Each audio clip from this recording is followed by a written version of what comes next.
speaking of real good, Andy Samberg, in my opinion, has become one of the most bankable comedy actors out there. And that's never more evident than in Palm Springs, which premiered at the Sundance Film Festival last year in 2019.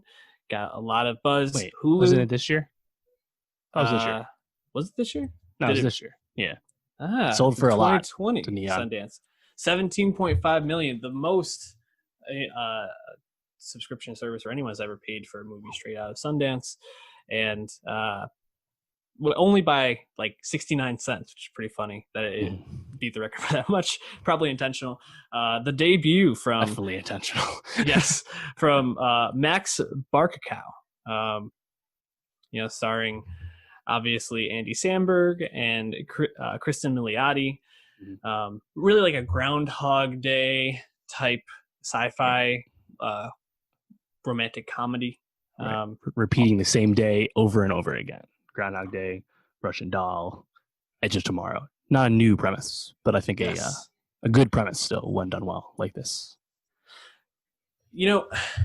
I went into this movie similar to Old Guard, pretty blind. I think I knew Andy Samberg was in it. I recognized Kristen Milioti as Fargo. Well, Fargo, but more so to me, she's always the mother from How I Met Your Mother, which is definitely not something that you want to be known as because that character gets like shit on a lot. Just that show ending gets shit on a lot. This movie was just a delight. Maybe top 2 favorite movie for me for this year. Just found it really, really, really wonderful. Laugh out loud moments, really thoughtful, meaningful moments.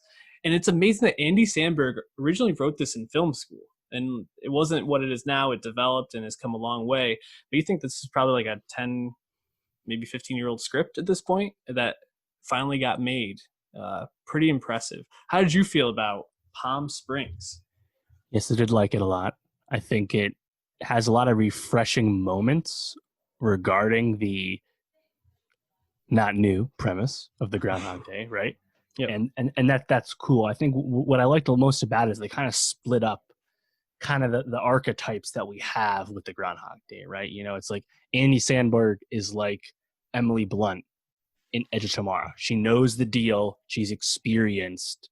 She can tell you what's going on. And Kristen Milioti's more like the Tom Cruise. Like, well, I just got thrown in this, right? But you also we kind of skip the experiences for the first time because you already have the veteran character, right? It's kind of evolved past what happens with Bill Murray.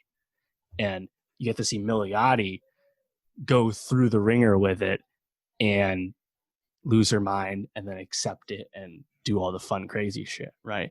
And I kind of liked how they kind of flipped around some of the familiar character archetypes we associate with the Groundhog Day premise.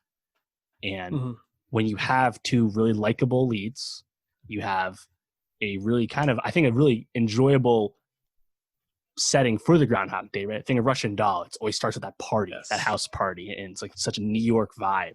With this, you're at this wedding, destination wedding, and you have all these other characters around you, and it's like, oh, I really like this. I'm really down to see this repeat a lot. Yeah, it has all the things you want with a Groundhog Day premise, and you don't really need to know how the fucking cave works. It's like, okay, cool. She learns of quantum physics at the end. They fixed it. Whatever. I like watching this, and I like watching J.K. Simmons fucking pull up with the archery a little bit. It's so easy. I thought I smelled you. So easy to comprehend, but it still kind of feels really fresh. Yeah, and it's also hilarious. It's like, well, I'm not a Puritan. It's good shit. Yeah, the thing with Groundhog Day, and I actually watched Groundhog Day this year. It's on Netflix. To me, it's a really good movie. I think when it's best is when it's Bill Murray just like trying things, doing ridiculous things. I think when it gets really dark is when it's kind of lags for me a little bit. And I think the thing about this movie is it kind of already gets past like the darkest part where Andy Samberg tried to kill himself thousands of times, basically. And Kristen Milioti kind of goes through that, but Samberg as like the guiding is like, it's not going to happen. And when you do see her try to do like the things that will get her killed. It's always just done quick and funny, and Andy Samberg's like, oh, just bracing for a Take quick off the death. seatbelt. Yeah, We'll see you tomorrow. yeah, exactly. Yeah, it's done in like a lighthearted way, so you're never really sitting with like the heavy feelings. And then they just had great chemistry. Like you really buy into their relationship. You buy into Sandberg as this like lazy shitbag, basically, who's like kind of a nobody. Seems like just kind of like over life, and after living the same day however many times, probably makes sense. Then you have Kristen Milioti as this kind of like fuck up, black sheep daughter, Yep. whose family just kind of expects her to always be doing the wrong thing. And in a sense, the day starts with her reliving probably one of the most shameful moments of her life over and over. And seeing how they kind of come together and find this like ability to like move forward together. It kind of is a comment on when you feel really stuck in your life, having the right people around you, whether that's a partner or a friend or someone that can, kind of help you through that, is really, really important and meaningful. But man, so many moments of this I just found laugh out loud funny. Like we already kind of mentioned two of them. J.K. Simmons comes in, has a great like bit part. I thought like when they were kind of like testing out some of the deaths was pretty funny. I love the dance scene where they go into that bar, Yeah. and they just are like ridiculously dancing. I don't remember what song it was, but that scene has been going all over Twitter. Just absolutely hilarious. I watch it every time I see it. Yeah, I like how Niles has to be like Misty's boyfriend. Like yeah. no one has anything to do who the fuck he is at the wedding. Yeah, every single time. I also like how he just like shows up in her room and with like the parents and is like, kind of like talk about things. Also, when he's going over like all the people he hooked up with, and he mentions her dad, and it shows him like Peter Gallagher. Like, Yeah. what are we doing? Like, it's just like hilarious. Yeah. I mean, that's always the cool shit too. It's like I like when like you get the fantasy, right? It's like, oh yeah, I had sex with everyone. Yeah. That's right. And then he also is like, oh, I tried everything. One time I did all this crystal and got all the way to Equatorial Guinea, and then the doctors wouldn't let me sleep. They kept me alive, and that was not good. And it's like all these different ways to think about it. And I think it often brings other people. It's like, how would I handle never being able to escape one day? And it's like I feel like most people just devolve to just kind of doing some kind of Grand Theft Auto action, right? Yeah. You're going to kill a lot of people, you're going to fuck a lot of people, some combination, Yeah, for sure. And I also like how they kind of laid out the rules of this, right? That like even though the day is going to restart, the people in that moment still experience pain. So like when she like hits J.K. Simmons with the car, the ethics of it is really like I think expounded upon in like a really interesting way. And then I also think it's kind of cool that like when they move apart and the reasons they do, I think it makes sense. But I also think it's great that it's not just like Kristen Milioti's character is like, I'm never coming back. She's like, I'm gonna go figure this shit out so I don't have to deal with you anymore, but I'm still gonna like bring you along with me. So it's not like a petty way. You're not like, man, fuck this chick. You're like, oh, this makes sense. And it's awesome that she teaches herself and figures it out. Right. Also really funny at the ending when they're laying in the pool and like, well, what should we do now? He's like, I should go get my dog. Like, you have a dog? It never came up. Like, I just thought that was like a really funny like way to end it and just kind of like comment on relationships. So a lot to love about this movie. Definitely gonna rewatch it for sure. It's an easy watch too, like a hour 40 something like that. So quick watch.